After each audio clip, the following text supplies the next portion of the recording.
ஆண்டவராகிய தேவன் இன்றைக்கு நமக்கு கொடுக்கிற வாக்குத்தத்தங்களுக்குள்ளாக நாம் கடந்து செல்வோம். ஆண்டவராகிய தேவன் இன்றைக்கு நமக்கு ஃப்ரீடம். ஆண்டவர் கொடுக்கிற தலைப்பு ஃப்ரீடம். ஃப்ரீடம் என்றால் விடுதலை, ஃப்ரீடம் சுதந்திரம், ஃப்ரீடம் விடுதலை. ஆண்டவர் விடுதலை என்ற தலைப்பில் தேவனாகிய கர்த்தர் இன்றைக்கு கிறிஸ்து இயேசுவுக்குள் இயேசு அருளும் சுதந்திரம், கிறிஸ்து இயேசு அருளும் சுதந்திரம், freedom granted by Christ Jesus, the freedom granted by Christ Jesus. அப்படி என்றால் கிறிஸ்து இயேசு அருளும் சுதந்திரம். அல்லேலூயா. யாரால நமக்கு சுதந்திரம் கிடைக்குது? சத்தமா சொல்லுங்க. யாரால நமக்கு சுதந்திரம்? இயேசு கிறிஸ்துவால நமக்கு சுதந்திரம். ஆகவே ஃப்ரீடம் விடுதலை என்ற தலைப்பில் தேவனாகிய கர்த்தர் யோவான் புத்தகம் 8ஆம் அதிகாரத்தை திருப்பிக் கொள்வோம். யோவான் சாப்டர் 8வது அதிகாரத்தில் 36ஆம் வசனம் வாசிக்க கேட்கலாம்.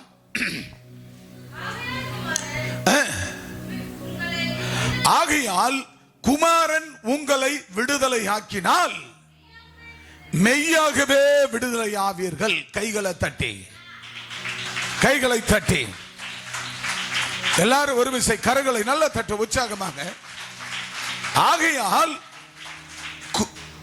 உங்களை குமாரன் மெய்யாகவே விடுதலை ஆக்கினால் நீங்கள் விடுதலை ஆவீர்கள். அடுத்தது அந்த விட்டுற வேண்டாம், அந்த பகுதியை வைத்துக்கொண்டு கலாத்தியர் புத்தகம் 5ஆம் அதிகாரம் 1 எடுப்போம். சீக்கிரம். கலாத்தியர் 5ஆம் அதிகாரம் 1ஆம் வசனம். ஆனபடியினாலே நீங்கள் மறுபடியும் ஆனபடியால் நீங்கள் மறுபடியும் அடிமைத்தனத்தின் நுகத்திற்கு உட்படாமல், பாத்தீங்களா, கிறிஸ்து நமக்கு உண்டாக்கின சுயாதீன நிலைமையிலேயே நிலைத்துக் கொண்டிருங்கள். கைகளை தட்டி, கரங்களை தட்டி. எனக்கு அன்பான தேவனுடைய பிள்ளைகளே, மெய்யாகவே குமாரன் விடுதலை ஆக்கினால் நீங்கள் விடுதலை ஆவீர்கள். விடுதலை ஆயிட்டீங்களா இல்லையா? சொல்லுங்க. விடுதலை ஆகிட்டீங்களா இல்லையா? சத்தமா சொல்லுங்க. விடுதலை ஆகிட்டீங்களா இல்லையா? சத்தமா. விடுதலை ஆயிட்டீங்களா இல்லையா? என்றைக்கு பிதா குமாரன் பரிசுத்தாவின் நாமத்தினால ஞானஸ்தானம் எடுத்தீர்களோ அன்றைக்கே நீங்கள் பாவத்துக்கு மரித்து நீதிக்கு பிழைச்சிட்டீங்க. அன்றைக்கே உங்களுக்கு விடுதலை ஆண்டவர் கொடுத்து விட்டார். அதே ஆண்டவர் யோவான் 8:36 அதனுடைய சார்புடைய வசனமா கலாத்தியர்ல பார்க்கும்போது 5ஆம் அதிகாரத்து 1 சொல்லுகிறார். ஆனபடினால விடுதலை பெற்ற நீங்கள், எப்படி விடுதலை பெற்ற நீங்கள், ஆனபடினால நீங்க விடுதலை பெற்றுட்டீங்க, ஆனாலும் என்ன பண்றீங்களா, நீங்கள் மறுபடியும் அடிமைத்தனத்தின் நுகத்துக்குட்படாமல். அப்ப என்ன நடக்குது? அப்ப மறுபடியும் போய் அடிமைத்தன வீடாகிய நுகம், நுகம் என்றால் பாரம், நுகம் என்றால் பாவம், பாரமான அந்த நுகத்துக்குள்ள உலக பிரமாணத்துல மறுபடியும் நீங்கள் மறுபடியும் அடிமைத்தனத்தின் நுகத்துக்கு உட்படாமல். அல்லேலூயா, அல்லேலூயா. நுகம் அப்படின்னா நுகம் என்ன? ரெண்டு மாட்டை நிக்க வச்சு அதுல என்ன பண்ணுவாங்க, ஏறு பூட்டி ஓட்டுவாங்க. ஏறு ஓட்டுற அந்த மாடாகப்பட்டது ஒரு மனுஷன் நின்று அதை பிடிச்சி ஓட்டிட்டு போவான். அந்த அடிமைத்தனத்துக்குள்ள ஆகாத, கீழ்ப்படியாத, செவி கொடுக்காத, எஜமானுக்கு செவி கொடுக்காத அந்த மாட்டை மேய்க்கிற எஜமான், மேய்ப்பன், அந்த மேய்ப்பனுக்கு செவி கொடுக்காத அந்த 2 மாட்டுல ஒரு மாடு என்ன பண்ணுது, அது ஒழுங்கா அந்த மேய்ப்பன் என்ன பண்ணுவான், அந்த ஏரை உழுதுட்டு அந்த 2 மாட்டையும் கொண்டு போய் உடனே என்ன செய்வான், தண்ணி காட்டுவான். உண்டா இல்லையா? தண்ணி குடிக்க வைப்பான்.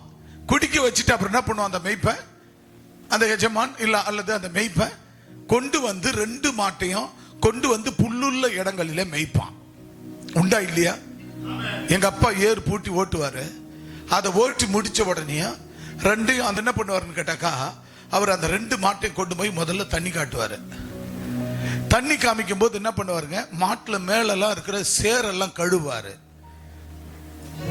அந்த சேத்தெல்லாம் கழுவி சுத்தப்படுத்திட்டு அந்த 2 மாட்டையும் ஓட்டிக்கிட்டு வந்து அவர் என்ன செய்வாரு கவனிங்க. அப்போ என்ன நடக்குதுன்னா, அப்ப அந்த 2 மாடுகளை ஓட்டி வந்து 2 மாட்டையும் ஓட்டி வந்து என்ன செய்வாரு, கொண்டு போய் அவரு மாட்டை 2ஐயும் கழுவாரு, தண்ணி காட்டுவாரு. அத குளத்துல, எங்க ஊர்லாம் குளம் குட்டை, அதுல கொண்டு வந்து என்ன செய்வாருன்னா, அதுக்குன்னு சில நல்ல தண்ணி இருக்கும், ஊத்து தண்ணீர் புறப்பட்டு வர நல்ல சேர் இல்லாத நல்ல நீர் இருக்கிற தண்ணி குளம் இருக்கும்.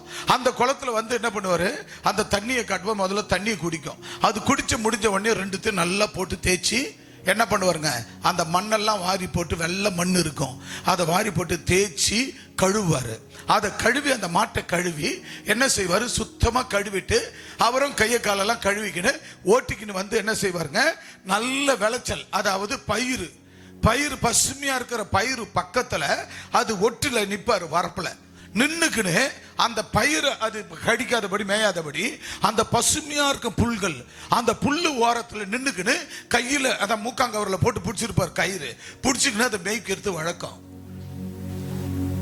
அதை மேய்ச்சி என்ன பண்ணுவாருங்க, அதை மேய்க்கிற தருவாயில மேய்ச்சிக்கின்னு கொஞ்சம் புல்லுகளை அறுத்து கோணியில கட்டி அவர் வரும்போது தலை மேல கோணியில புல்லும் கையில ஏற்கலப்பிய தூக்கி என்ன பண்ணுவாருங்க, நுகத்தடியை போட்டு ஏற்கலப்பை தூக்கி அது மேல போட்டுட்டு சில நேரத்தில் மேல போட்டுருவாரு நுகத்தடி மேல, இல்லைன்னா அவர் தோல் மேல வச்சுக்கின்னு மேல தலை மேல புல்ல வச்சுக்கின்னு வண்டி மாட்டை ஓட்டிக்கின்னு வருவாரு. வந்து வீட்டில் கொண்டாந்து என்ன செய்வாருங்க, கட்டுவாரு. கட்டிட்டு கொஞ்ச நேரம் பொறுத்து அந்த புல்ல கொண்டு வந்தாரு பாருங்க, அதை சாயங்காலமா அந்த புல்ல மீண்டும் எடுத்து அதுக்கு போட்டு நல்லா புஸ்தியா திருப்தியா சாப்பிட வச்சிருவாரு. காலையில எழுந்து என்ன பண்ணுவாரு, எழுந்து தண்ணியை காமிச்சு என்ன பண்ணுவாரு, அதே மாதிரி ஏற போட்டின்னு போவாரு. எனக்கு அன்பான தேவ பிள்ளையா, அதுல ஏதாவது ஒரு மாடு அது ஒடுங்குங்கிற மேய்ப்பனுக்கு எஜமானுக்கு செவி கொடுக்கல, கீழ்ப்படியலன்னா அவர் புல்லு உள்ள இடத்துல நின்று என்ன செய்வாரு, மேய்ப்பாரு. அது என்ன பண்ணும், அந்த புல்ல மேயாத ஒண்ணு என்ன செய்யும், புடி அப்படி ஓடி கிடக்கும், அலைஞ்சு கிடக்கும், ஓடும், அப்படி ஓடாரம். அப்ப ஓடி கீடு என்ன பண்ண, ஒழுங்கா சாப்பிடாது. அப்ப ஒழுங்கா சாப்பிடாத அதை ஏறு பூட்டும் போது அந்த பாரம் அந்த புல்ல ஏறு விடும் போது ஒரு மாடு என்ன செய்யும், முட்டி போட்டுக்கும், அடி அடிப்பாரு, 4 அடி அடிச்சு எழுந்துக்கும். அப்புறம் போவோம், ஒரு 4 சுத்து வரும், ஒழுங்கு திரும்ப போவாது. அப்போ இந்த மாதிரி மாடு 5 அறிவுபடுத்த மாடுக்கு அதுக்கு ஒரு மாடு சரியா மேய்ப்பனுடைய சித்தத்திற்கு மேய்ப்பனுடைய கைக்கு அடங்காத மாடு என்ன செய்யுங்க, அது ஒழுங்கா அந்த ஏறு விட முடியாது, எஜமானுக்கு சரியா இருக்க முடியாது. ஆகவே அந்த எஜமான் பார்ப்பான், கொஞ்ச நாள் பார்ப்பான். இந்த மாதிரி எங்க அப்பா எத்தனையோ மாடு கசாப்காரனுக்கு வித்துருக்கிறார். அப்பெல்லாம் மாடுங்க வாங்க மாட்டாங்க, அப்பெல்லாம் மாட்டுக்கறியில் பீஃப் எல்லாம் ரொம்ப பேர் சாப்பிட மாட்டாங்க, நாங்க கூட சாப்பிட மாட்டோம் அந்த காலத்துல. பெக்கர் காராதில்ல அதில் சாப்பிட்றது கிடையாது. அதுக்கப்புறம் அதை என்ன பண்ணுவாரு, அந்த மாடு ஒழுங்கா கீழ்ப்படியாத மாட்டை கசாப்காரனை கூப்பிட்டு பாயை கூப்பிட்டு என்ன செய்வாரு, இந்த மாட்டை வந்து வாங்கி பண்ணுவாரு. அடிமாட்டு வேலைக்கு கம்மியான காசுக்கு வாங்கி போயிடுவான். வாங்கின்னு போய் அதை வெட்டி அவன் கூறு போட்டு வித்துருவான். எனக்கு அன்பான தேவனுடைய பிள்ளைகளே, அதைத்தான் தேவனுக்கு சொல்லுகிறார். அவர் என்ன சொல்றாரு பாருங்க, ஆனபடினால நீங்கள் மறுபடியும் அடிமத்தனத்தின் நுகத்தடிக்கு உட்படாமல். பாத்தீங்களா, யாரால நம்ம ஞானஸ்தானம் எடுத்தோம் சொல்லுங்க, யாரால எடுத்தோம்?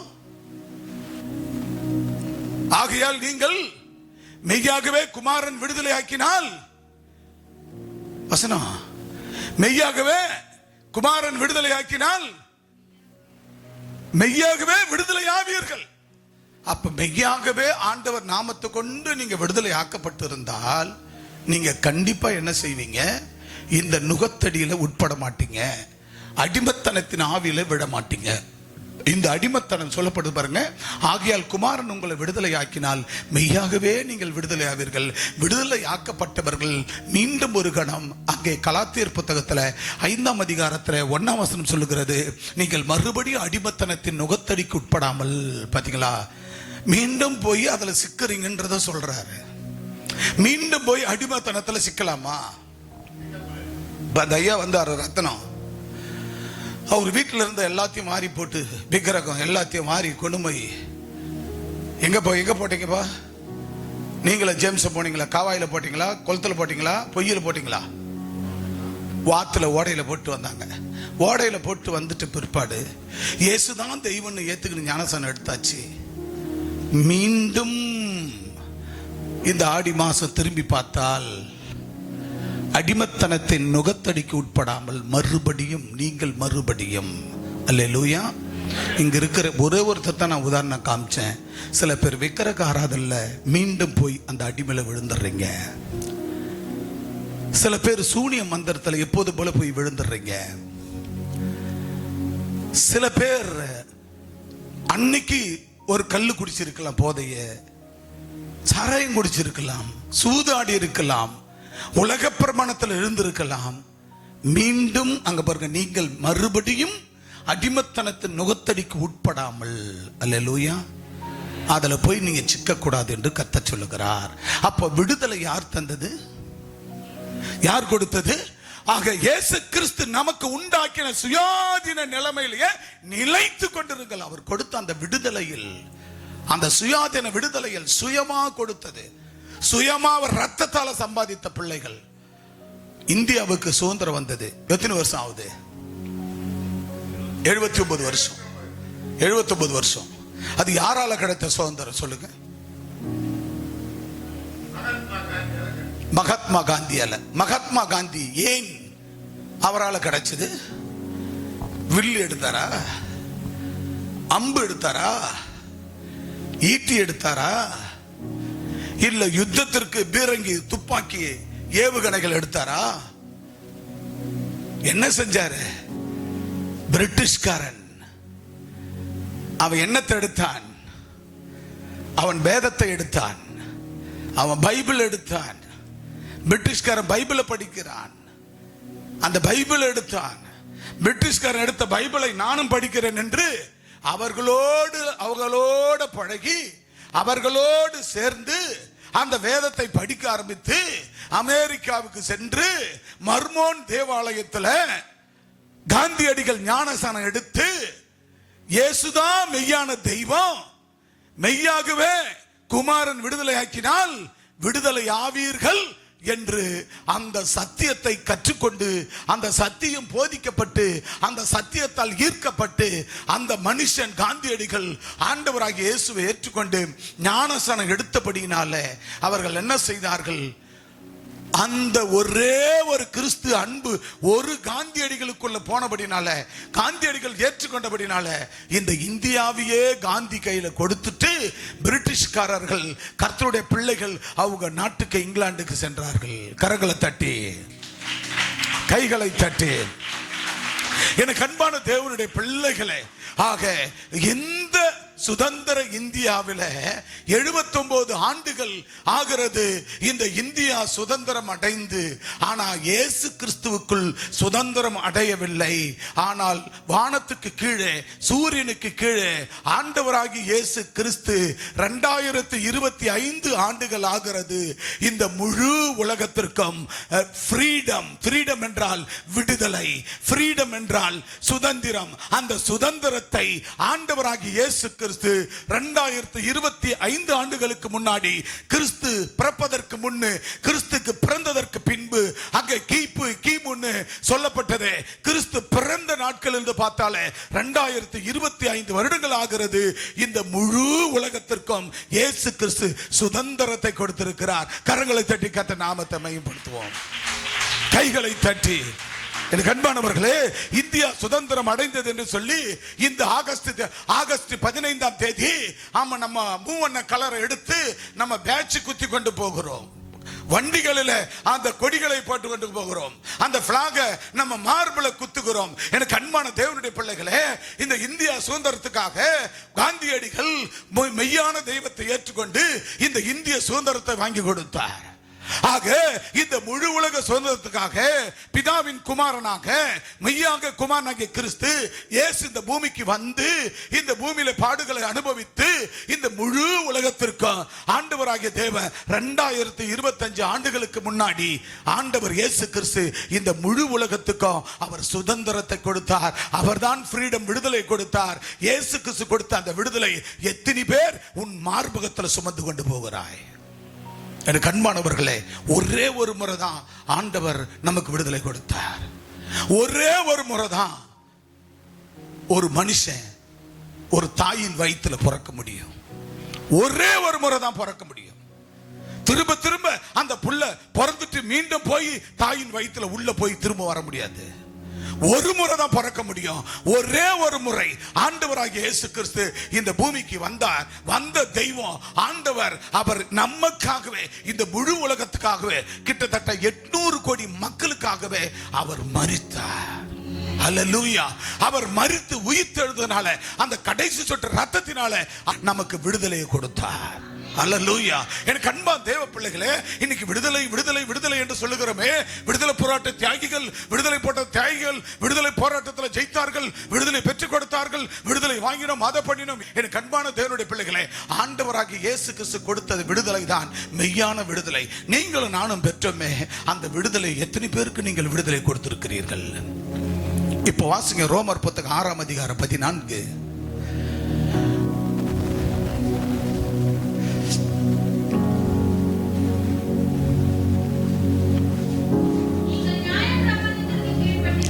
நீங்கள் நியாய பிரமாணத்திற்கு கீழ்ப்பட்டிராமல் கிருபைக்கு கீழ்ப்பட்டு இருக்கிறபடினாலே பாவம் உங்களை மேற்கொள்ள மாட்டாது. எனக்கு அன்பான தேவனுடைய பிள்ளைகளே, நீங்கள் நியாய பிரமாணத்துக்கு கீழ்ப்பட்டிராமல் கிருபைக்கு கீழ்ப்பட்டிருக்கிறபடியால் பாவம் உங்களை மேற்கொள்ளாது. எனக்கு அன்பான தேவனுடைய பிள்ளைகளே, நீங்கள் யாருக்கு கீழ்ப்படிய வேண்டும்? யாருக்கு நீங்கள் கீழ்ப்படிய வேண்டும்? நியாய பிரமாணத்துக்கு அல்ல. கிருபையின் தேவன் உனக்காக எனக்காக உலக மக்களுக்கு 2025 ஆண்டுகளுக்கு முன்னாடி விடுதலை வாங்கி கொடுத்த எம்பெருமான ஆண்டவராகிய இயேசு கிறிஸ்துவின் அந்த கிருபைக்கு நீங்கள் கீழ்ப்படிய வேண்டும். அல்லேலூயா. அந்த கிருபைக்கு கீழ்ப்படியாமல் நீங்கள் என்ன செய்கிறீர்கள்? உலக பிரமாண சாபங்களுக்கும் பாவங்களுக்கும் விக்கிரக ஆராதனைக்கும் கீழ்ப்படித்துக் கொண்டிருக்கிறீர்கள். கர்த்தர் கீழ்ப்படிந்திருக்கிறபடியால் பாவம் உங்களை மேற்கொள்ள மாட்டாது. கிருபைக்கு நீங்கள் கீழ்ப்படிந்தால் பாவம் உங்களை மேற்கொள்ளாது. அல்லேலூயா. அல்லேலூயா. நீங்க யாருக்கு நீங்க கீழ்ப்படிஞ்சு இருக்கணும்? யாருக்கு கீழ்ப்படிஞ்சு இருக்கணும்? யாருக்கு கீழ்ப்படினோம்? கர்த்தராகிய இயேசு கிறிஸ்து அவர் மரித்தார், உயிர்த்தெழுந்தார். அதுதான் கிருபை. இன்னைக்கு சில பேர்லாம் தப்பு பண்றாங்க. சில பேர் தெரிஞ்சு தப்பு பண்றாங்க. சில பேர் தெரிஞ்சு விக்கிரக ஆராதனை பண்றாங்க. சில பேர் தெரிஞ்சு சர்ச்சுக்கு வர மாட்டாங்க. தெரிஞ்சு சில பேர் ஓய்வு நாளுக்கு வர மாட்டாங்க. சில பேர் தெரிஞ்சு ஊழியம் செய்ய மாட்டாங்க. ரொம்ப பேர் தெரிஞ்சு ஆண்டவர் ஊழியத்தை செய்ய மாட்டாங்க. அடிந்து கொண்டிருக்கிற ஆத்துமாக்களை கர்த்தர் எனக்கு தந்த விடுதலை மற்றவர்கள் கொடுக்க வேண்டும் என்று மற்றவர்கள் விடுதலை வாங்குவதல்ல, மற்றவர்கள் விடுதலை கொடுப்பதல்ல. ஒருவேளை நீ பாவம் செய்திருக்கலாம், ஒருவேளை விக்கிரகத்தை இருந்திருக்கலாம், ஒருவேளை நீ கள்ளு சாராயம் குடிச்சிருக்கலாம், ஒருவேளை நீ சூதாட்டம் ஆடி இருக்கலாம். ஆனால் இன்றைக்கு ஆண்டவருக்குள்ள வந்து நீ விடுதலை பெற்ற நீ என்ன செய்ய வேண்டும்? உன் நண்பனை பார்க்கணும், உன் உறவுகளை பார்க்கணும், சூதாடிகளை பார்க்கணும், விக்கிரக ஆராதனைக்காரனை பார்க்கணும், பாவத்துல சாபத்துல மூஞ்சி கிடக்கிறவனை பார்க்கணும். பார்த்து என்ன செய்யணும்? அவன் செய்யற பாவத்துல மீண்டும் போய் சிக்க கூடாது. அவன் செய்யற பாவத்திலிருந்து அவனை விடுவிக்கணும். நீ அவனுக்கு கீழ்ப்படிய கூடாது. நீ அவன் செய்யற பாவத்துக்கு நீ கீழ்ப்படுத்த கூடாது. அவன் பண்ற சாபத்துக்கு நீ கீழ்ப்படுத்திட கூடாது. நீ உன் கீழ்ப்படுதல் இயேசு கிறிஸ்துக்கு மட்டும், அவர் கிருபைக்கு. ஆக அந்த பாவத்துக்கு உங்களை மேற்கொள்ளாதபடி நீங்க என்ன செய்ய வேண்டும்? உங்களை நீங்கள் ஜாக்கிரதையா காத்துக்கொண்டு அந்த பாவத்தில் சாப்பிடுற மக்களை விடுதலை ஆக்க வேண்டும். இதைத்தான் யோவான் புத்தகம் 8ஆம் அதிகாரம் 32ஆம் வசனம் சொல்லுகிறது. சத்தியத்தை அறிவீர்கள், சத்தியம் உங்களை விடுதலையாக்கும். அல்லேலூயா. அல்லேலூயா. சத்தியத்தை அறிவீர்கள், சத்தியம் உங்களை விடுதலையாக்கும். ஆண்டவராகிய தேவன் சத்தியம் உங்களை விடுதலையாக்கி இருக்கிறது. அந்த சத்தியத்தை அறிந்தபடினால நீங்கள் விடுதலை. அந்த சத்தியத்தை பெற்றுக்கொண்டபடினால நீங்கள் விடுதலை. சத்தியம் உங்களை விடுதலை ஆக்கிவிட்டது. அந்த விடுதலை கொடுத்த அந்த சத்தியத்தை நீங்கள் விடுதலை பெற்றுக்கொண்டீர்கள். மற்றவர்களுக்கு நீங்கள் விடுதலை கொடுக்க வேண்டும். அதற்காகத்தான் தேவன் மெய்யாகவே குமாரன் உங்களை விடுதலை ஆக்கினால் மெய்யாகவே நீங்கள் விடுதலை ஆவீர்கள். அப்ப உண்மையான விடுதலை பெற்றவர்கள் தான் அழிந்து கொண்டிருக்கிற ஆத்துமாக்களுக்காக போராடுவார்கள். அழிந்து கொண்டிருக்கிற ஆத்துமாக்கள் அவர்கள் செய்கிற தப்பிதங்களில் இவர்களும் சேர்ந்து கொள்ள மாட்டார்கள். அவர்கள் செய்கிற பாவங்களில் இவர்களும் சிக்கிவிட மாட்டார்கள். அவர்கள் அடிமத்தன ஆவியில் இருக்கிறார்கள், இவர்களும் போய் அந்த அடிமையில மாட்டிக்கொள்ள மாட்டார்கள். அந்த அடிமத்தன ஆவியில மாட்டிக்கொள்ளாதபடிக்கு முழு உலகத்திற்கு விடுதலை வாங்கி கொடுத்த ஆண்டவராகிய தேவன், அந்த முழு உலகத்துக்கு விடுதலை கொடுத்த ஆண்டவர் உனக்கு விடுதலை கொடுத்திருக்கிறார். ஒருவேளை 30 ஆண்டு காலமா இருக்கலாம், 20, 25, 10, 15, 5 2-3 வருடங்களாக, ஒருவேளை இப்பதான் நீ வந்து 1 மாசம் ஆகலாம் ஞானஸ்நானம் எடுத்திருக்கலாம். கர்த்தரால நீ ஞானஸ்நானம் எடுத்து நீ விடுதலை பெற்றிருக்கபடினால அந்த கிருபாதார அந்த கிருபைக்கு நீங்கள், அதாவது நியாயப்பிரமாணம் என்றது பாவத்துக்கு உட்பட்டது. நியாயப்பிரமாணம் என்பது என்ன? விக்கிரகத்துக்கு நிழலுக்கு உட்பட்டது. ஆனால் அந்த நியாயப்பிரத்துக்கு நீங்க நியாயப்பிரமாணத்துக்கு கீழ்ப்படியாமல் கிருபைக்கு கீழ்பட்டு இருக்கிறபடியால் பாவம் உங்களை மேற்கொள்ளாது. அல்லேலூயா. நியாயப்பிரமாணம் என்ன சொல்லும்? பலியிடு, பலியிடு, ஆட்டை வெட்டு, மாட்டை வெட்டு, கோழியை வெட்டு, பலியிடு என்று சொல்லும் நியாயப்பிரமாணம். ஆனால் கிருபை, ஆண்டவராக இயேசு கிறிஸ்து அவர் வந்து மரித்து கிருபையின் காலத்தில் இன்னைக்கு வாழ்ந்து கொண்டிருக்கிறோம். ஆனா கிருபையின் தேவன், இந்த கிருபையின் தேவனாகிய கர்த்தரை, இந்த கிருபைக்கு நீங்கள் கீழ்பட்டு இருக்க வேண்டும். அல்லேலூயா, அல்லேலூயா, அல்லேலூயா. அங்க பாருங்க, கலாத்தியர் 3ஆம் அதிகாரம் 17 வாசிங்க வேகமா. கலாத்தியர் 3ஆம் அதிகாரம் 17. ஜெனிசிஸ் ஆதியாகமம் 15-13 வேகமா எடுப்போம். கலாத்தியர் 3:17, ஜெனிசிஸ் 15:13. கலாத்தியர் வாசிங்க. ஆதலால் நான் சொல்லுகிறது என்னவெனில், கிறிஸ்துவை முன்னிட்டு தேவனால் முன் உறுதி பண்ணப்பட்ட உடன்படிக்கையை 430 வருஷத்திற்கு பின்பு உண்டான நியாயப்பிரமாணத்துக்கு நியாயப்பிரமாணமானது தள்ளி வாக்குத்தத்தத்தை வியர்த்தமாக்க மாட்டாது. கரங்களை தட்டி, கரங்களை தட்டி. ஆதலால் நான் சொல்லுகிறது என்னவெனில், கிறிஸ்துவை முன்னிட்டு தேவனால் முன் உறுதி பண்ணப்பட்ட உடன்படிக்கையை, அல்லேலூயா, கிறிஸ்துவால் உட்படுத்தப்பட்ட உடன்படிக்கை. அல்லேலூயா. என்ன உடன்படிக்கை? இயேசு கிறிஸ்துவுக்குள் உங்களை உடன்படிக்கையில வைத்திருக்கிறார் கர்த்தர். அல்லேலூயா. அந்த உடன்படிக்கையில இருந்து ஒரு நாளும் மாறுபட்ட கருத்து வரவே கூடாது. அல்லேலூயா சொல்லுங்க பார்க்கலாம். ஒரு நாளும் உங்களுக்கு மாறுபட்ட கருத்து வரக்கூடாது. ஆண்டவரோடு நீங்கள் உடன்படிக்கை பண்ணப்பட்டவர்கள், ஆண்டவராக இயேசுவின் ரத்தத்தால் கழுவப்பட்டவர்கள், அந்த ரத்தத்தால் விடுதலை பெற்றவர்கள். நீங்கள் வேற எந்த ரத்தமும் உங்களை விடுதலை கொடுக்கவில்லை. இந்த இந்திய சுதந்திர தினம், சுதந்திர தினம், சுதந்திர தினம், இது சுதந்திரத்தின் ஆண்டு, அதாவது சுதந்திரத்தின் மாதம் ஆகஸ்ட். இந்தியாவுக்கு சுதந்திரம் கிடைச்சது அன்பானவர்களே, இந்தியாவுக்கு சுதந்திரம் கிடைச்சது. ஆனா இயேசு கிறிஸ்துவுக்குள் அவர்கள் சுதந்திரவாளிகளா மாறினார்களா? நீங்களும் நானும் மட்டும்தான் சுதந்திரவாளிகளா மாறி இருக்கிறோம். நம்ம குடும்பங்கள்ல நீங்களும் நானும் மட்டும்தான் இயேசு கிறிஸ்துக்குள்ள சுதந்திரவாளி. இந்தியாவுக்கு சுதந்திரம் கிடைச்சிருக்கலாம், ஆக பிரிட்டிஷ்காரன் அனுப்பினது சுதந்திரம் என்று இருக்கிறார்கள். அன்பான தேவ பிள்ளைகளே, அவர்களுக்குள் இருக்கிற பேய்களை, பிசாசுகளை, நோய்களை, பிணிகளை, கட்டுக்களை, விக்கிரக ஆராதனை விலக்கி அவர்களை விளக்குகிறோமே, அதுதான் அவர்களுக்கு முழு சுதந்திரம். அன்பானவர்களே, நீங்கள் நானும் சுதந்திரம் பெற்றிருக்கிறோம். என்ன சுதந்திரம் பெற்றிருக்கிறோம்? இயேசு கிறிஸ்துவினால் எல்லாவற்றிலும் விடுதலையாக்கப்பட்டிருக்கிறோம். எல்லா விதமான சகல விதமான உள்ளான காரியங்களில் நம்ம விடுதலையாக்கப்பட்டிருக்கிறோம். ஆகவே மெய்யான விடுதலை எது என்றால், ஆண்டவராக இயேசு ரத்தத்தால் கொடுக்கப்பட்ட விடுதலை மட்டுமே. ஆகவே இந்த முழு உலகத்துக்கு ஆண்டவராக இயேசு கிறிஸ்து தன்னுயிர் தந்து என்னுயிர் மீட்ட கல்வாரி நாயகன், அவர் தந்த அந்த விடுதலையை நாம் பெற்றுக்கொள்ள வேண்டும். ஆகவே இங்கே ரோமர் புத்தகம் 8ஆம் அதிகாரம் 1-2 வசனங்களை வேகமாக வாசிக்கலாம். ரோமர் புத்தகம் 8ஆம் அதிகாரம் 1-2 வசனம். ஆனபடியால் பாத்தீங்களா, யாருக்கு உட்பட்டு இருக்க வேண்டும்? கிறிஸ்து இயேசுவுக்கு உட்பட்டவர்களாக இருந்து மாம்சத்தின்படி நடவாமல் ஆவியின்படியும்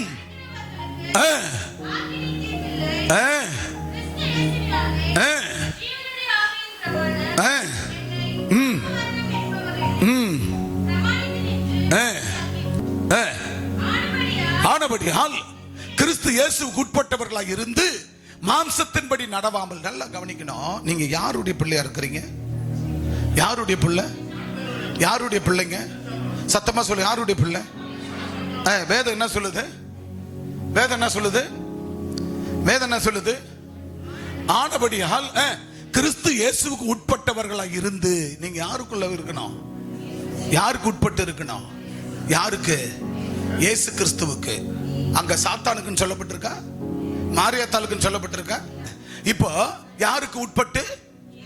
மாரியாத்தாளுக்கு இல்ல, செல்லியம்மாளுக்கு இல்ல, கன்னியம்மாவுக்கு இல்ல, 7 கன்னிமார்களுக்கு அல்ல.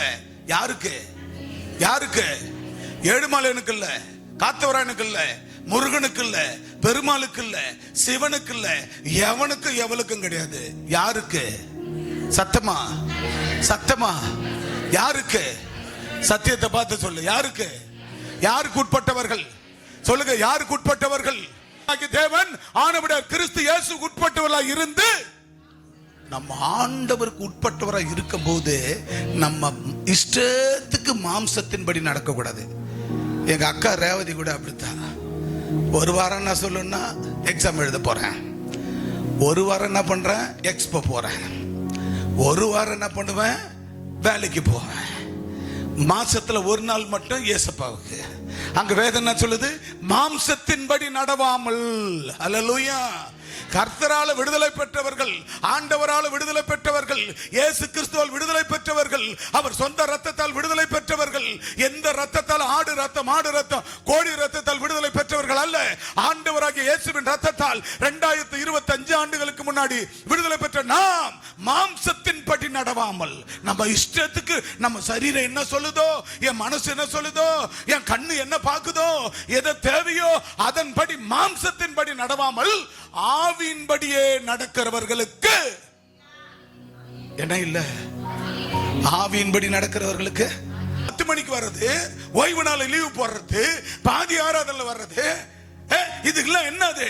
அது ஆவியின்படி நடக்கிறவர்கள் அல்ல, மாம்சத்தின்படி நடக்கிறவர்கள். மாம்சத்தை மண்ணு தின்னமாம், ஆவி விண்ணுலகத்துக்கு போவோமா. அல்லேலூயா. மாம்சத்தை எது தின்னமா? மாம்சத்தை என்ன தின்னமா? மண்ணு. ஆவி ஆத்துமா விண்ணு. இன்னைக்கு வந்து சத்தியத்தை உட்கார்ந்து சரியான நேரத்தில் ஆண்டவர் ஆராதித்து அவருடைய வார்த்தையை கேட்டு அதன்படி ஆவியின்படி நடக்கிறவர்கள், அவர்கள் ஆவி ஆத்துமா பரலோகத்துக்கு செல்லும். ஆக ஆவியின்படி நடக்காதவர்கள், அவர்கள் சரீரம் மண்ணுக்கு விரைவா போகும் என்று ஆண்டவராகிய தேவன் சொல்லுகிறார். இது நான் சொல்லல. யார் சொல்றது? அங்க பாருங்க, யார் சொல்றது? யார் சொல்றது? சொல்லுங்களா? யார் சொல்றது? சத்தம் போட பொறுமையா சொல்லுங்க, சத்தம் போட சொல்லுங்க. நீங்க சொல்ற சத்தத்துல சாத்தா உங்க மேல கோச்சுக்கு போறான். பாத்தியா, 6 நாளா என் கூட விளையாடிட்டு போன்ல விளையாடி இருந்த, போன்ல என்னென்ன பார்த்து தெரியுமா? நீ எவ்வளவு கதை பேசணும் தெரியுமா? எவ்வளவு நீ பேசணும்னா நீ யா புள்ள, நீ எனக்கு சொந்தம். நீ போய் இன்னைக்கு ஞாயிற்றுக்கிழமை விட்டதே தப்பு. நீ வந்து சர்ச்சில் நடுப்புல உக்காந்துக்குன்னு நீ என்ன நீ ஆவியின்படி நிக்கின்னு மாம்சத்தின்படி எனக்கு நீ துரோகம் பண்ற. நீ வா, நீ பாத்துக்கிற, நீ வா, நீ பாத்துக்கிற. உன்னை உண்டுலன்னு பண்றேன்னு சாத்தான் இப்ப அப்படி இருக்கிறான். அப்படித்தானே? அப்படித்தானே? வேதம் என்ன சொல்லுது? கிறிஸ்து இயேசுவுக்கு உட்பட்டவர்களாக இருந்து நம்ம எப்பொழுதும், அது ஓய்வு நாள், சபை கூட நாள், எல்லாவற்றிலும், வீட்டில் இருந்தா கூட சரி, வேலை செய்யற இடம் இருந்தாலும் சரி, எந்த இடமா இருந்தாலும் சரி, இயேசு கிறிஸ்துக்கு உட்பட்டவர்களா மட்டும்தான் வாழணும். நம்ம மாம்சத்துக்கு உட்பட்டு வாழவே கூடாது.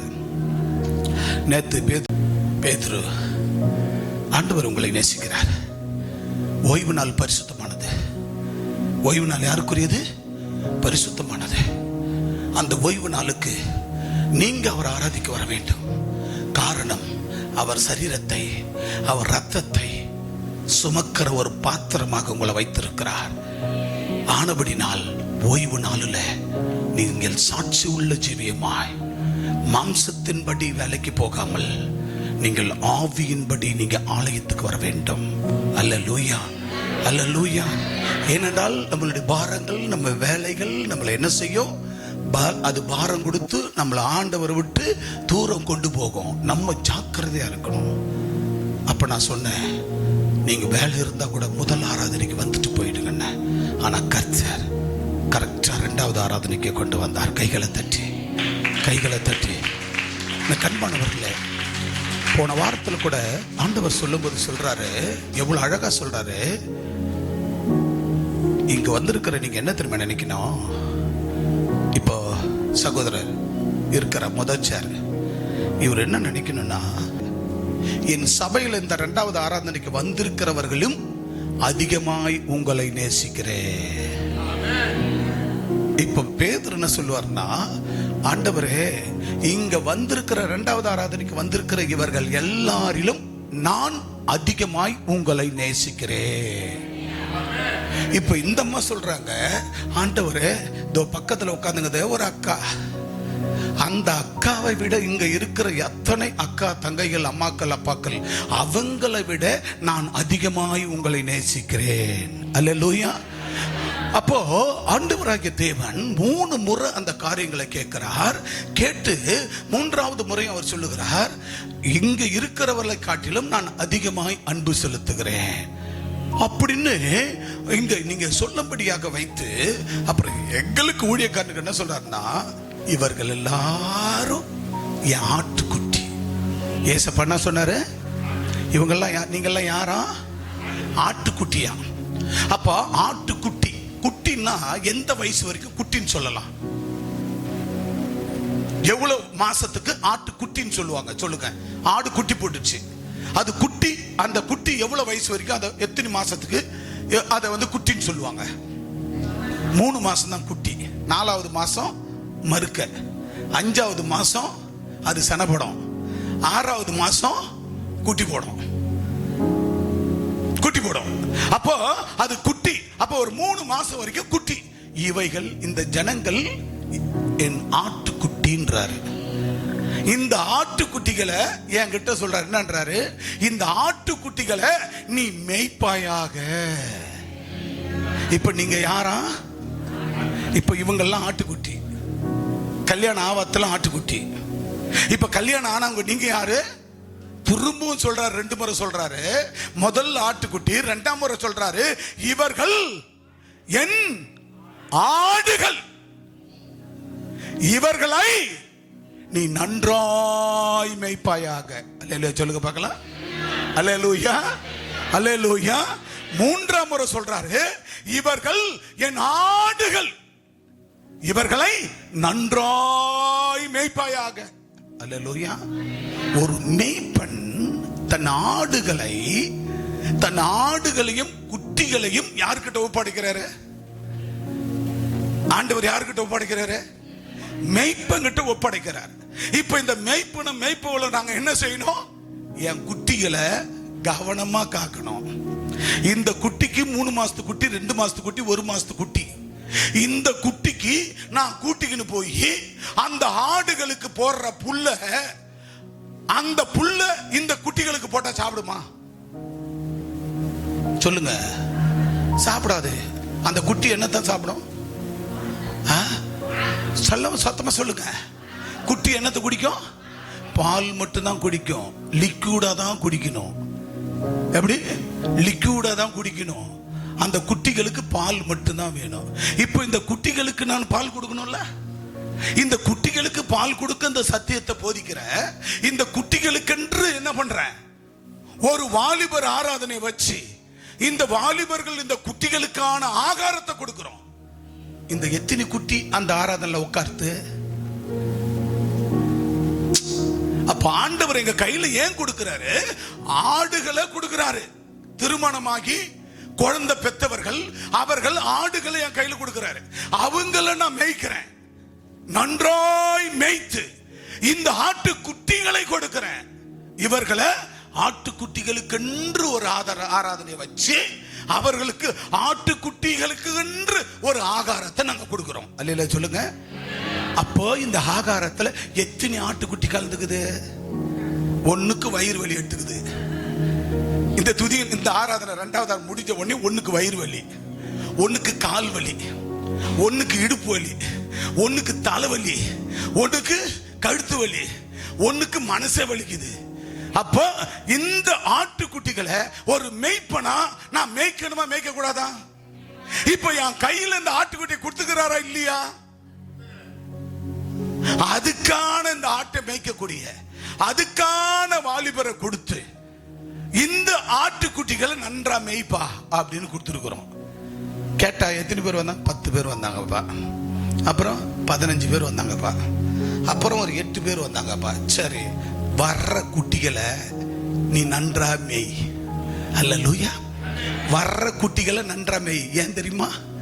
குட்டிகளை சிங்கம் புலி வர தேவல, ஒரு நாய் வந்தா போதும் குட்டியை கடிக்கிறதுக்கு. எங்க டாமி சொல்லியும் பெரிய ஆட்டைய என்ன பண்றான்? போய் அந்த கழுத்தை தான் பிடிப்பான். ஒருத்தன் போய் கழுத்தை கடிச்சுக்குவான். இன்னொருத்த வந்து என்ன பண்ணுவோம், தலையை கடிப்பான், முடிஞ்சு போச்சு கதை. ஆட்டைய அப்போ ஒரு நாய் என்ன பண்ணுதுன்னா எதை கடிக்குன்னா குட்டிகளை முதல்ல நாய்கள் கிடைக்கும், அப்புறம் ஆடுகளை எது கிடைக்குதா, சிங்கம் புலி ஓநாய்கள் ஆடுகளை கடிக்கிறதா. ஆகவேதான் மேய்ப்பனை பார்த்து என்ன சொல்லுகிறார், என் ஆடுகளை நீ நன்றாய் மேய்த்து. அல்லேலூயா. அதுதான் என் மெய்ப்பண்ணி. மெய்ப்பியா ஆண்டவரே, நான் மெய்ப்ப ஆண்டவரே, என் பிள்ளைங்களை கிறிஸ்து இயேசுக்கு உட்பட்டவர்களா இருந்து மாம்சத்தின்படி நடக்க அவங்களை விட மாட்டேன். நீ ஏத்துக்கிறியோ ஏத்துக்கலையோ, ஏன் மேல அந்த பாரம் ஆண்டவர் சுமத்தாதபடி என் கையில கொடுத்ததை அவர்கள் நல்லா என் ஆடுகளை மேய்த்து அவர்கள் மாம்சத்தின்படி நடவாமல் ஆவியின்படியே நடக்கிறவர்களுக்கு ஆக்கின தீர்ப்பில்லை. ஹல்லேலூயா. இப்போ நீங்க மாம்சத்தின்படி நடந்தா ஆக்கின தீர்ப்பு, உன் இஷ்டத்துக்கு நடந்தினா ஆக்கின தீர்ப்பு. என் கையில கொடுத்த இந்த ஆட்டுக்குட்டிகளையும் அந்த மந்தைகளையும் ஆடுகளையும் ஆட்டுக்குட்டிகளையும் நன்றா மேய்க்கணும். அதை தான் நாங்க செய்யறோம். பாருங்க, நன்றாய் மேய்த்து அவர்கள் மாம்சத்தின்படி நடவாமல் ஆவியின்படியே நடக்கிறவர்களுக்கு ஆக்கின தீர்ப்பு இல்லை. ஹல்லேலூயா. ஆவியின்படி நடந்தால் உங்களுக்கு ஆக்கின தீர்ப்பு வரவே வராது. அல்லேலூயா, அல்லேலூயா. அடுத்த வசனம் வாசிங்க. கிறிஸ்து இயேசுவினாலே ஜீவனுடைய ஆவியின் பிரமாணம் என்னை பாவம் மரணம் என்பவைகளின் பிரமாணத்தில் நின்று விடுதலை ஆக்கிற்றே. கரங்களை தட்டி கைகளை தட்டி பாத்தீங்களா? பாவத்திலையும் மரணத்திலும் இருந்து யாரு விடுதலை ஆக்குந்தா? இயேசு கிறிஸ்துவினால. அல்லேலூயா. யாரால? யாரால விடுதலை? யாரால விடுதலை? யாரால விடுதலை? யாரால விடுதலை? யாரால விடுதலை? ஏற்கனவே நம்ம சாத்தான வணங்கணும், அந்த அவனால விடுதலையா? யாரால விடுதலை? யாரால விடுதலை? இயேசு கிறிஸ்துவாலே பாவத்திலும் மரணத்திலும் இருந்தும் ஆண்டவர் நமக்கு விடுதலை கொடுத்திருக்கிறார். கைகளை தட்டி கர்த்தர் நாமத்தை மகிமைப்படுத்துவோம். இயேசு கிறிஸ்து மட்டுமே நம்மை விடுவிக்கிறவர். அடுத்தபடியாக ஆண்டவராகிய தேவன் நமக்கு சொல்றார் பாருங்க. ரோமர் புத்தகம் 6ஆம் அதிகாரம் 22ஆம் வசனம் வாசிங்க சீக்கிரமாக. ரோமர் 6ஆம் அதிகாரம் 22, 2 கொரிந்தியர் 3ஆம் அதிகாரம் 17 வேகமாக. ரோமர் புத்தகம் 6ஆம் அதிகாரம் 22 வாசிங்க. இப்பொழுது நீங்கள் பாவத்தின் நின்று பாத்தீங்களா? நீங்கள் இப்பொழுது நீங்கள் பாவத்தின் நின்று விடுதலையாக்கப்பட்டு, பாத்தீங்களா? எதிலிருந்து விடுதலையாக்கப்பட்டமா? எதிலிருந்து? எதிலிருந்து? சத்தமா சொல்லுங்க, ஆண்கள் பெண்கள் எல்லாரும் சொல்லுங்க. எதிலிருந்து விடுதலையாக்கப்பட்டோம்? எதிலிருந்து விடுதலை? எதிலிருந்து விடுதலை? திரும்ப நெத்தியில பொட்டு வைக்கிறதுனால பாவம் வருமா வராதா? மரணம் வருமா வராதா? பூ வைக்கிறதுனால மரணம் வருமா வராதா? வருமா வராதா? நெத்தியில பொட்டு வைக்கிறதுனால மரணம். என்னது கண்ணாருக்கு புள்ளியா? அந்த புள்ளி கிள்ளி எதுவும் புள்ளி கிள்ளி சுள்ளி எதுவும் இருக்கக்கூடாது. கர்த்தர் இப்பொழுது நீங்கள் பாவத்தின் விடுதலையாக்கப்பட்டு தேவனுக்கு அடிமைகள் ஆனதினால். பாத்தீங்களா? யாருக்கு அடிமையா? யாருக்கு? பாவத்துக்கு விடுதலையாக்கப்பட்டோம். இப்ப யாருக்கு அடிமை? நீ யாருக்கு அடிமை? ஆண்டவருக்கா சாத்தானுக்கா? பேய்க்கா? ஆண்டவருக்கா? பிசாசுக்கா? ஆண்டவருக்கா? ஆண்டவருக்கு அடிமை. அல்லேலூயா. அவர் என்ன சொன்னாரோ நீ எல்லாத்தையும் விட்டுட்ட, விடுதலை ஆக்கப்பட்டுட்ட. ஆக அவர் சொன்னதை நீ செஞ்சா அவருக்கு நீ அடிமை. யாருக்கு அடிமை? யாருக்கு அடிமை? யாருக்கு அடிமை? ஏசப்பாவுக்கு அடிமை. அப்போ ஏசப்பன் அடிமைத்தனத்தினா அடிமைகள் ஆனதினால் பரிசுத்தமாகுதல் உங்களுக்கு கிடைக்கும் பலன் முடிவோ என்னது? முடிவு என்னது? என்னது முடிவு? என்னது? நித்திய ஜீவன். அல்லேலூயா சொல்லுங்க பார்க்கலாம். என்றைக்குமே அழியாத ஜீவனை தேவன் உனக்காக எனக்காக கல்வாரி சிலுவில அவர் சொந்த ரத்தத்தால் கழுவி உன்னையும் என்னையும் நித்திய அழியாத ஜீவனை கொடுத்து அவர் மீட்டெடுத்திருக்கிறார். அல்லேலூயா. கிடைக்கும் பலன் முடிவோ நித்திய ஜீவன் ஆனபடினால ஆண்டவராகிய தேவன் பாருங்க. 2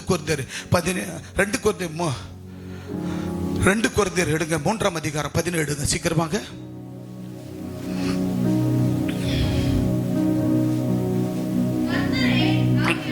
கர்த்தரே ஆவியானவர். கர்த்தருடைய ஆவி எங்கேயோ அங்கு விடுதலை உண்டு. அன்பான தேவனுடைய பிள்ளை, கர்த்தரே ஆவியானவர். நல்ல கவனிங்க, யாரு? கர்த்தரே ஆவியானவர். கர்த்தருடைய ஆவி எங்கேயோ அங்கு விடுதலை உண்டு. அப்ப பாருங்க, கர்த்தரே ஆவியானவர். யாருதான் ஆவியானவர்? யாருங்க? சத்தமா சொல்லுங்க, யாரு? கவனிங்க, ஹலோ கவனிங்க, யாரு? கர்த்தரே. சத்தமா சொல்லுங்க, கர்த்தரே ஆவியானவர். கர்த்தருடைய ஆவி எங்கேயோ, யாருக்கிட்ட ஆவியானவர் இருக்கிறாரோ, பரிசுத்த ஆவியானவர் எங்க இருக்கிறாரோ, எந்த உள்ளத்துல இருக்கிறாரோ, அந்த இல்லம் விடுதலையோடு இருக்கும். அந்த வீட்டில் வியாதி வராது, அந்த வீட்டில் நோய் வராது, அந்த வீட்டில் பிரச்சனை வராது, அந்த வீட்டில் எந்த விதமான போராட்டங்களும் வராது, அந்த வீட்டில் மரணமே வராது. அல்லேலூயா, அல்லேலூயா, அல்லேலூயா. எனக்கு அன்பான தேவனுடைய பிள்ளைகளே, மிக அழகாக தேவன் சொல்லியிருக்கிறார், கர்த்தரே ஆவியானவர். கர்த்தருடைய ஆவி யாருக்குள்ள இருக்கிறதோ அங்கே எங்கேயோ அங்கே விடுதலை உண்டு. என் அன்பு தேவ பிள்ளையே, ஆவியானவர் உங்களுக்குள் இருந்தால் நீங்கள் விடுதலையோடு வாழ முடியும். ஆவியானவர் உன் வீட்டுக்குள்ள இருந்தால் நீங்கள் விடுதலையோடு வாழ முடியும். ஆவியானவர் உங்களுக்குள், உங்க குடும்பத்துக்குள், ஒவ்வொருவருக்குள்ளும் அவர் இருந்தால் நீங்கள் விடுதலையோடு வாழ்வீர்கள் என்று அங்க 2 கொரிந்தியர் 3:17 சொல்லி இருக்கிறார். அங்கே கலாத்தியர் புத்தகம் 5ஆம் அதிகாரம் 10 வாசிங்க. கலாத்தியர் 5ஆம் அதிகாரம் 10.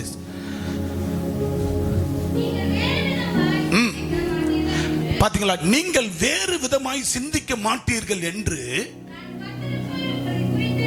பாத்தீங்களா? நீங்கள் வேறு விதமாய் சிந்திக்க மாட்டீர்கள் என்று நான் கர்த்தருக்குள் உங்களை குறித்து நம்பிக்கையா இருக்கிறேன். உங்களை பாத்தீங்களா எவ்வளவு அழகா சொல்றாரு பாருங்க. நீங்க வேறு விதமா சிந்திக்க மாட்டீங்க. அல்லேலூயா சொல்லுங்க, அல்லேலூயா, அல்லேலூயா. இங்க ஆண்டவர் என்ன சொல்றாரு? நீங்கள் வேறு விதமாய் சிந்திக்க மாட்டீர்கள் என்று நான் கர்த்தருக்குள் உங்களை குறித்து நம்பிக்கையா இருக்கிறேன். வேறு விதமான என்ன சொல்லுங்க? வேறு விதமான என்ன சொல்லுங்க? வேறு விதம் என்ன? என்னடா இது, எப்ப பார்த்தாலும் அவருக்கு வேலையே இல்லை, எப்ப பாரு வேலை கிடையாது. ஏதோ வந்தனா ஒரு 2 hour உக்காந்தனா போடுற மாதிரி இந்த மனுஷன் போட்டு எங்களை குத்துயிரும் கொலவீரமா கொளுத்துறாரே அவர் அப்படி அப்படின்னு நீங்கள் வேறு விதமாய் சிந்திக்க மாட்டீர்கள் என்று நான் கர்த்தருக்குள் உங்களை குறித்து நம்பிக்கையாய் இருக்கிறேன். அல்லேலூயா. நீங்க நம்புவது என்னவென்றால், அப்ப நீங்கள் இந்த வார்த்தை தேவனுடைய வார்த்தை உங்களுக்கு நல்லா புரிஞ்சுக்குங்க. இங்க இருக்கிற ஜேம்ஸுக்கு, ஜெயபாலுக்கு 2 பிள்ளைங்க. அண்ணாண்ட இருக்கிற பேதருக்கு 2 பிள்ளைங்க. அண்ணாண்ட இருக்கிற ரூபன் விஜயகுமாருக்கு 2 பிள்ளைங்க. அண்ணாண்ட டேவிட்டுக்கு 2 பிள்ளைங்க. அந்த பக்கம் பார்த்தா இவருக்கு வீராவுக்கு 2 பிள்ளைங்க. அந்த பக்கம் பார்த்தா இவருக்கு சாம்சன் சங்கருக்கு அவருக்கு 2 பிள்ளைங்க. இப்படி அந்த ஐயாவுக்கு பார்த்தா ஒரு 5. இப்படி பார்த்தா எல்லாருக்கும் இந்த பிள்ளைகளை உனக்கும் உன் மனைவிக்கும் கடவுள் கொடுத்த இந்த வரங்கள் சுதந்திரம். இந்த பிள்ளைங்க உங்க கைக்குள்ள உங்க பிள்ளைங்க இருக்கணும், உங்க பிள்ளைங்க அடங்கி இருக்கணும். பெற்றவங்க கரத்துக்கு உங்க பிள்ளைங்க அடங்கி இருக்கணும். அந்த பிள்ளைங்களுக்கு நல்ல படிப்பு கொடுக்கணும், நல்ல வாழ்க்கை கொடுக்கணும், வேலையை கொடுக்கணும், அவங்க எதிர்காலத்துக்கு வீட்டு வாசலை கட்டி வைக்கணும். அப்படி என்று பெற்றோர்கள் தன் கரத்தில் கொடுக்கப்பட்ட, ஆண்டவர் கொடுக்கப்பட்ட அந்த பிள்ளைகளுக்காக போராடி அந்த பிள்ளைகளை எத்தனையோ ஸ்கூல்ல, பெரிய பெரிய ஸ்கூல், காலேஜ்ல சேர்த்து பிள்ளைகளை படிக்க வைக்கிறார்கள். உங்க கையில கொடுத்த 2 3 4 பிள்ளைங்க நல்லா இருக்குன்னு தானே பெற்றவங்க ஆசைப்படுவீங்க? சொல்லுங்க. உங்க பிள்ளைங்க நல்லா இருக்குன்னு மத்தவங்க ஆசைப்படுவாங்களா? சொல்லுங்க. மத்தவங்க ஆசைப்படுவாங்களா? சொல்லுங்க. உங்க பிள்ளைங்க 2 3 4 பிள்ளைங்கன்னு வச்சுக்கோங்க. அந்த பிள்ளைங்க நல்லா இருக்கணும் மத்தவங்க ஆசைப்படுவாங்களா? நீங்க ஆசைப்படுவீங்களா? இப்ப என் கையில கொடுத்த இந்த ஆட்டுக்குட்டிங்க, என் கையில கொடுத்த இந்த ஆட்டுக்குட்டிங்க நல்லா இருக்குன்னு ஆசைப்படுறது தப்பு இருக்குதா? இந்த ஆடுகள் நல்லா இருக்கணும்னு ஆசைப்படுறது தப்பா ரைட்டா? சொல்லுங்க. தப்பா ரைட்டா? தப்பா ரைட்டா? என் ஆடுகள், என் மந்தைகளை, என் ஆடுகளை நான் நன்றா மேய்க்கணும். அது தப்பா சரியா?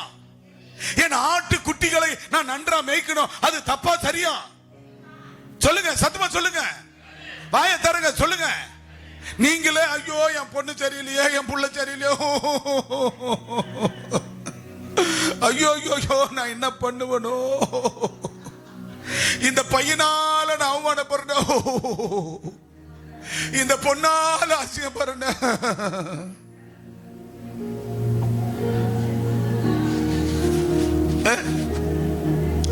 உன்னை யாரு அழ சொல்றது? ஒரு மெய்ப்பல ஒரு ஊழியக்கார குடும்பத்தை உங்களுக்குன்னு கொடுத்து வச்சுக்கிறாரு. உங்களுக்காக நாங்க அழக்க ரெடியா இருக்கிறோம்.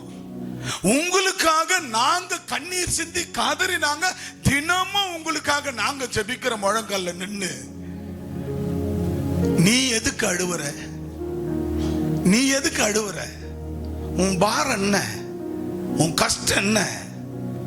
பிள்ளைங்க மதிக்கலையா? வந்து சொல்லு. தைரியமா கரெக்டா சொல்ற ஆளு ஒரே ஆளு யார் தெரியுமா?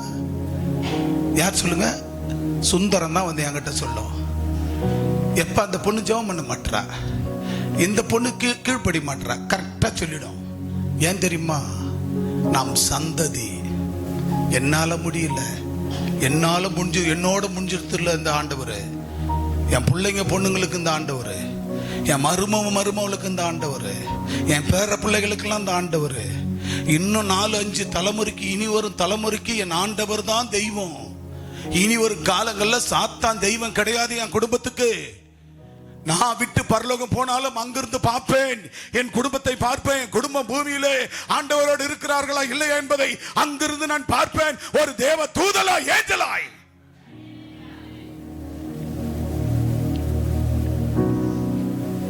நீங்கள் வேறு விதமாய் சிந்திக்க மாட்டீர்கள் என்று நான் கர்த்தருக்குள் உங்களை குறித்து நம்பிக்கையா இருக்கிறேன். நீங்க வேற விதமா சிந்திக்கிறதுக்கு, ஒரு பொட்டை வைக்காதன்னா அதுக்கு நீங்க வேற விதமா சிந்திக்காதீங்க. ஒரு பூ வைக்காதீங்கன்னா அதுக்கு வேற விதமா சிந்திக்காதீங்க. நீங்க பாவத்துல சாபத்துல விழுந்துடக்கூடாதுன்னு சொல்லி ஆண்டவர் எங்க கையில கொடுக்கப்பட்ட இந்த ஆட்டுக்குட்டிகளையும் ஆடுகளையும் நாங்க நன்றா மேய்க்கணும். அடுத்த கட்டம் சொல்றாரு பாருங்க, நம்பிக்கையா உங்களை குறித்து நான் நம்பிக்கையா இருக்கிறேன்.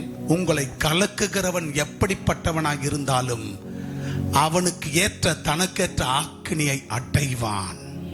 அல்லேலூயா. உன்னை சர்ச்சுக்கு போக விடாம, நீ எதுக்கு சர்ச்சுக்கு போகிறாய்? எதுக்கு ஆலயத்துக்கு போகிறாய்? எதுக்கு ஆலயத்தை கட்டுகிறாய்? நீ எதுக்கு தசமம் கொடுக்கிறாய்? நீ எதுக்கு காணிக்க கொடுக்கிறாய்? அது விசுவாசிகளா இருந்தாலும் சரி, அது ஆண்டவரை அறியாத ஜனங்களா இருந்தாலும் சரி, உன் உறவுகளா இருந்தாலும் சரி, உன் நண்பர்களா இருந்தாலும் சரி, உன்னை விசுவாச குறைச்சலாக நீ கர்த்தருக்குள் வழி நடத்தப்படாமல், கர்த்தருக்கு கீழ்ப்படியாமல், செவி கொடுக்காமல், கர்த்தர் விரும்புகிற வாழ்க்கை வாழாதபடிக்கு உனக்கு தடை பண்ணுகிறவன், உன்னை கலக்குகிறவன் எவனாயிருந்தாலும், எப்படிப்பட்டவனாக இருந்தாலும் அவனுக்கு ஏற்ற தனக்கேற்ற ஆக்கணியை அடைவான். என் மௌன சங்கரத்தை என் பிள்ளைங்களை என் கையில கொடுத்த, என் மக்களை என் கையில கொடுத்த, என் ஆட்டுக்குட்டிகளை, என் ஆடுகளை நான் நன்றா மேய்த்து இயேசு கிறிஸ்து வருவரை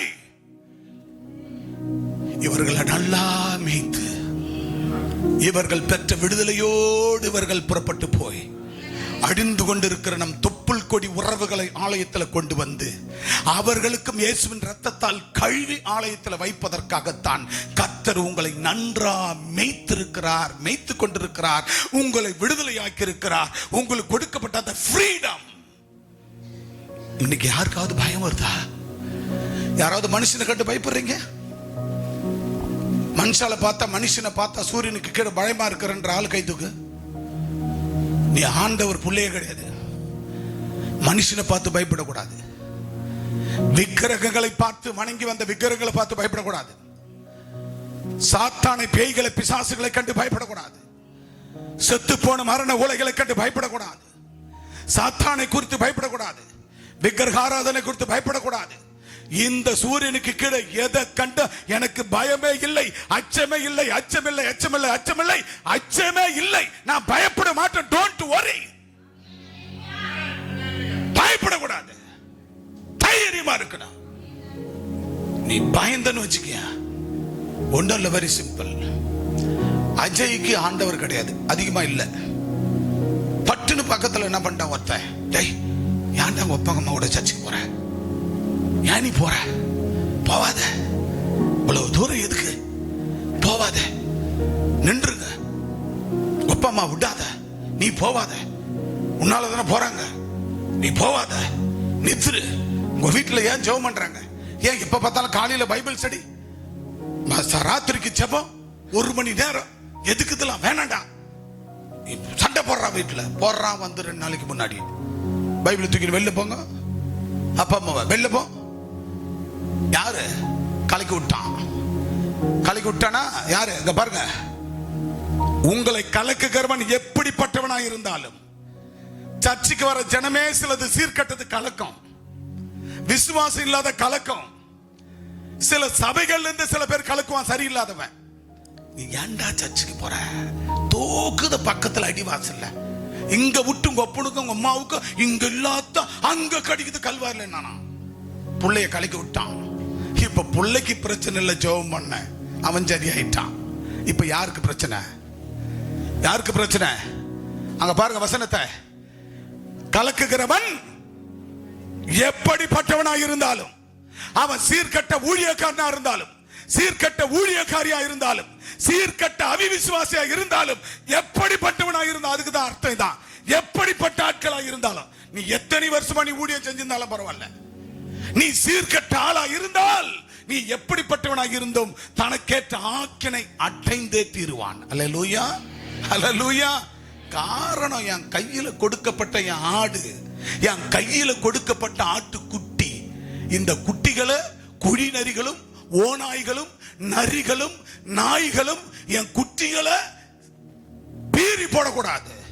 என் ஆடுகளை சிங்கமும் புலியும் கரடியும் அவங்க உயிர் எடுக்க கூடாது. அல்லேலூயா. அது ஒரே ஒரு அந்த ஆட்டு குட்டி ஆனாலும் அந்த குட்டியை நான் விடவே மாட்டேன். அல்லேலூயா, அல்லேலூயா, அல்லேலூயா. நல்ல அந்த வாசனத்தை மீண்டும் வாசிங்க. நீங்கள் வேறு விதமா வந்த வார்த்தைகளை குறித்து நீங்கள் வேறு விதமாய் சிந்திக்க மாட்டீர்கள் என்று நான் கர்த்தருக்குள் உங்களை குறித்து நம்பிக்கையாக இருக்கிறேன். உங்களை கலக்குகிறவன் எப்படிப்பட்டவனாய் இருந்தாலும் அதற்கேற்ற ஆக்கினை அவன் அடைந்தே தீருவான். கைகளை தட்டி, கைகளை தட்டி, எனக்கு அன்பான தேவ பிள்ளைகளே, உன்னை கலக்கிறவன், உன் குடும்பத்தை கலைக்கிறவன், கணவன் மனைவிக்குள்ள பிரச்சனை உண்டாக்குறவன், பிள்ளைகளை குறித்து பெற்றோர்கிட்ட கலக்கி விடுறவங்க, பிரிவினை கொடுக்கிறவங்க, உன் குடும்பத்தை பிரிக்கலாம் நினைக்கிறவங்க, உன் பிசினஸ் கெடுக்க நினைக்கிறவங்க, உன் தொழிலை கெடுக்க நினைக்கிறவங்க, அம்மா பிள்ளைக்கு உறவை கெடுக்கிறவங்க, மாமனார் மாமியாருக்கு உறவை கெடுக்கிறவங்க, நம்ம சந்ததி அழிக்க நினைக்கிறவங்க, நம்ம உடைமைகளை பிடுங்க நினைக்கிறவங்க, நம்ம சொத்தை கொள்ளையடல நினைக்கிறவங்க, நம்ம பணத்தை பொருளை திருடலாம் நினைக்கிறவங்க, கொள்ளையடிக்க நினைக்கிறவங்க, ஒருவனையும் கர்த்தர் விட மாட்டார். கர்த்தராகிய தேவன் அவனை ஆக்கினைக்குள்ளாக, என்னது ஆக்கினைக்குள்ளாக, ஆண்டவர் ஆக்கினை என்ன தெரியுமா? சங்க அறுத்து போட்டுருவாரு. என்ன என் ஜெபம், என் பிள்ளைங்க அது கேள்வியா இருந்தாலும் சரி, அது குழந்தையா இருந்தாலும் சரி, அது ஆட்டு குட்டியா இருந்தாலும் சரி, அது ஆடுகளா இருந்தாலும் சரி, என் கையில கொடுத்ததை எங்க அப்பா வரும் வரை, ஒருவேளை எங்க அப்பா வர்றதுக்கு முன்னாடி நான் போனாலும், என் சந்ததி என் பிள்ளைங்களும் பேர பிள்ளைங்களும் என்ன செய்வார்கள்? என் கையில கொடுக்கப்பட்ட இந்த மந்தையை, இந்த ஆடுகளையும் ஆட்டுக்குட்டிகளையும் நன்றாய் போஷித்து, நன்றாய் போதித்து, அப்ப இயேசு வரும் பொழுது இந்த 1000 வருட அரசாட்சியிலே நாங்கள் வைத்திருக்க வேண்டும். எனவேதான் எவன் ஒருவன் உங்களை கலக்கினாலும், என் ஆண்டவர் என் பிள்ளைகளை தொன்றவனை, என்னது சங்கருத்து, அல்லேலூயா, அல்லேலூயா, என்ன பண்ணுவாரா? கடைசி கீழவாசி எப்படிப்பட்டவனாக இருந்தாலும் அவனை அதற்கேற்ற ஆக்கினை அடைவான். அன்பு தேவ பிள்ளையே, டோன்ட் வரி, கலங்காதிருங்கள். கணவன் மனைவிக்குள்ள, பிள்ளைகளுக்குள்ள, குடும்பத்துக்குள்ள குழப்பத்தை, பிரச்சனையை கொண்டு வருகிற யாரா இருந்தாலும் இயேசுவின் நாமத்தில் அவர்கள் ஆக்கினை தீர்ப்பு அடைந்தே தீர்வார்கள். கடைசியாக ஒரு வசனத்தை சொல்லி நாம் வாசித்து முடிக்க போகிறோம். அங்க கலாத்தியர் 5ஆம் அதிகாரம் 13 வாசித்து முடிக்கலாம். சகோதரரே,